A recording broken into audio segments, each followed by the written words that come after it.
Have you ever wished you had X-ray vision? You know, the power to see all the hidden connections that hold everything together? Well, today, we're going to give you an economist version of that exact superpower. We're going to start with a debate that pretty much everyone has an opinion on, the minimum wage, and use it to uncover the invisible web that shapes our entire economy. And we're going to kick things off with this amazing and kind of provocative quote from John Maynard Keynes. It just hits the nail on the head, right? It perfectly captures the central puzzle of economics. How can millions of people, all just looking out for number one, somehow create a system that, at least in theory, is supposed to benefit everyone? It seems totally impossible, but that's the core idea we're going to unpack together. So, to get our heads around this big idea, let's start with a classic economic puzzle, the minimum wage. Does it actually help workers, or does it end up costing them their jobs? Turns out, the answer really depends on how you look at the problem. Now, if you look at just one market all by itself, like, say, the market for fast food workers, the story seems pretty simple. This is your classic supply and demand graph for jobs. You see that point where the two lines cross? That's the equilibrium. It's kind of the natural balancing point for wages and the number of available jobs. But watch what happens when the government steps in and sets a minimum wage that's higher than that natural balancing point. All of a sudden, at that higher wage, way more people want to work. That's the labor supply, else. But at the exact same time, companies want to hire fewer people. That's the labor demand, LD.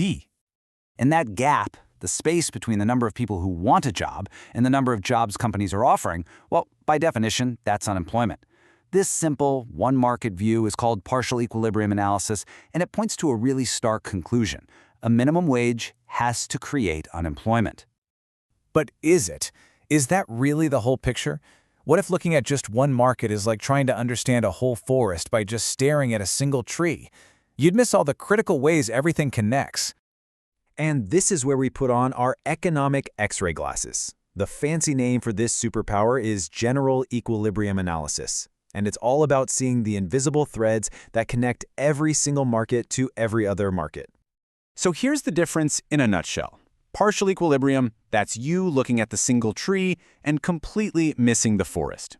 General equilibrium, on the other hand, is about stepping back and seeing the entire forest, noticing how a change in one spot sends ripples through all the others. Okay, before we dive deeper, we need a way to judge what a good outcome even looks like. Economists have a term for this, Pareto efficiency. It's actually a pretty simple but really powerful idea. An economy is Pareto efficient when all the obvious win-win deals have already been made. You can't help one person without hurting somebody else. The economic pie just can't get any bigger. Now, trying to model the entire global economy all at once is, pretty much impossible. So to understand how all this works, economists do something really clever. They shrink the entire world down to a super simple model with just two people trading two things. All right, let's meet our traders. We've got Jane and Denise. Before any trading starts, Jane has 30 units of firewood and 20 candy bars. And Denise, she starts with 20 firewood and 60 candy bars. This is what they each have at the very beginning. It's called their initial endowment. So how can we possibly see every potential trade between Jane and Denise? Well, we use this brilliant tool that was invented over a century ago called the Edgeworth box. Just think of it like a map of every single possible outcome of their trading. It's pretty cool. Here's how it works. We take all the stuff in our little economy, that's 50 firewood and 80 candy bars total, and that becomes the size of our box. We look at Jane's share starting from the bottom left corner. And to see what Denise has, we just mentally flip the box upside down and look from the top right corner. So we put their starting point, that little e, inside the box. Then we draw in these things called indifference curves. Just think of these as happiness maps. They show all the different combinations of candy and firewood that would make each person equally happy. Now look closely. You can see their curves cross right at the starting point.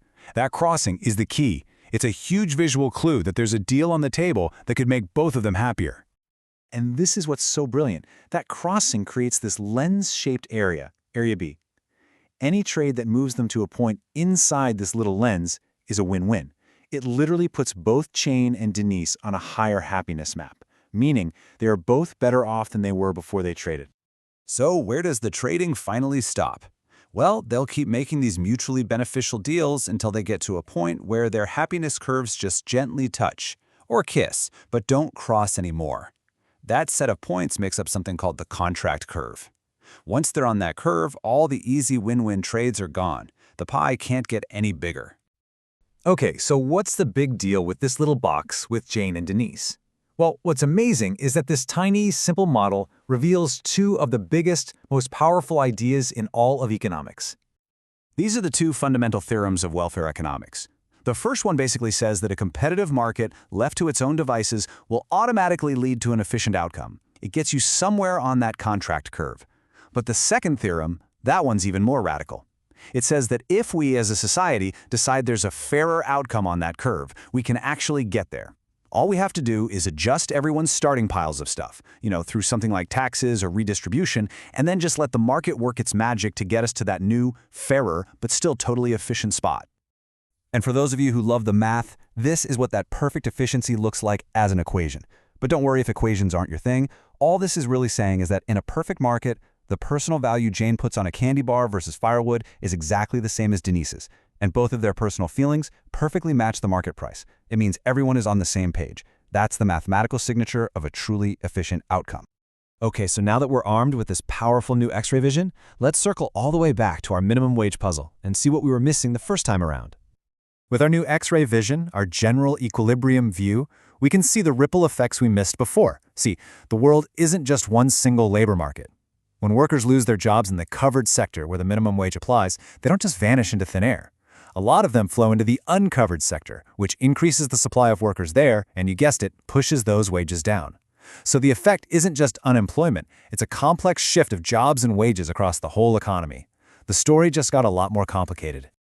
And this brings us to the crucial takeaway of all of this. We have to separate two very different goals. Efficiency is all about the size of the economic pie. And our models show that competitive markets are incredibly good at making that pie as big as possible. But equity, that's about how the pie is sliced, and that is a totally separate question. The market has no built-in sense of fairness. An outcome can be perfectly efficient, with zero waste, but also be wildly, wildly unequal. And that leaves us with a final, very modern question. This whole theory was built on the idea of rational people like Jane and Denise making trades. But what happens to efficiency and fairness when the traders aren't people anymore, but millions of high-speed algorithms in our financial markets, all learning from and competing against each other in milliseconds? Will they find that efficient, perfect outcome, or will they learn to create something else entirely? Now that's a puzzle for the economists of today, and it's a great reminder that even with X-ray vision, there are always new hidden layers left to see.